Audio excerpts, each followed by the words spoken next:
Bismillahirrahmanirrahim. Assalamualaikum warahmatullahi wabarakatuh.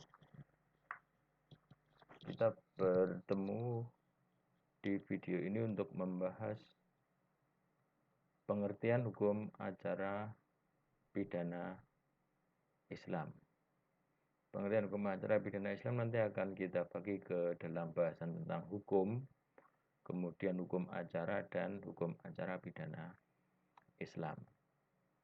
Pengertian tentang hukum, di sini saya ambil hukum itu sebagai peraturan atau pedoman yang berupa perintah, larangan, dan dibuat oleh lembaga yang berwenang, bersifat memaksa dan ada sanksi bagi yang melanggar. Artinya hukum itu sebagai aturan yang berisi perintah, larangan yang dibuat oleh lembaga yang berwenang, penguasa, bersifat memaksa, dan ada sanksi bagi yang melakukan pelanggaran. Kemudian mengenai pengertian dari hukum acara. Hukum acara merupakan kebalikan dari hukum material, ya, atau juga disebut juga hukum acara itu hukum formil.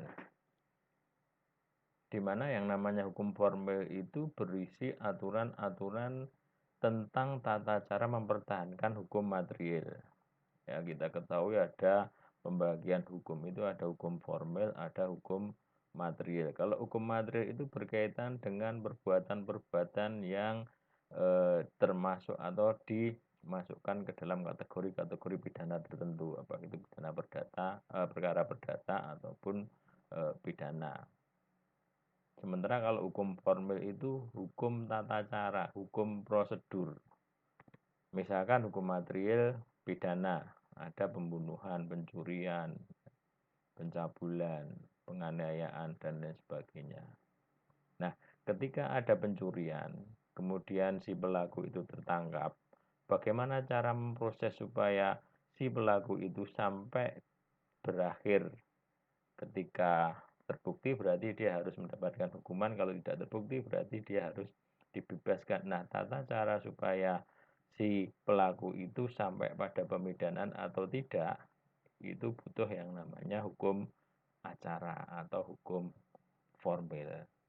Kemudian kalau kita gabung di sini hukum acara pidana Islam di sini mempunyai pengertian aturan yang berisi tata cara mempertahankan hukum jinayah atau hukum pidana Islam.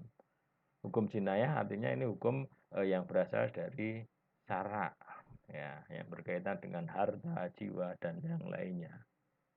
Yang hukumannya itu bisa berupa hudud, ya, kisos, diat, atau takzir. Hudud itu hukumannya sudah ditentukan oleh nas, oleh syara. Misalkan hukuman berzina, hukuman menuduh zina, hukuman pencurian, itu kan sudah diatur oleh syara. Sementara kalau kisos itu hukum yang berupa balasan, ya, yang setimpal. Misalkan membunuh berarti menghilangkan nyawa, ya berarti dihukum dengan hukum yang semisal. Melakukan penganiayaan, misalkan melukai tangan, ya dilukai tangannya. Melukai matanya, ya dilukai matanya. Begitu tentang kisos. Kemudian kalau diat itu denda yang dibeban kepada si pelaku.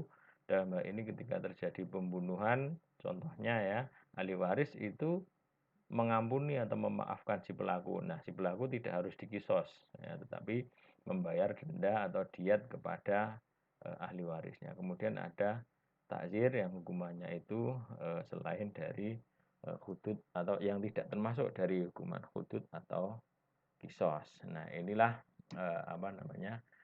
tentang hukum acara jinayah. Demikian, terima kasih, semoga bermanfaat. Wassalamualaikum warahmatullahi wabarakatuh.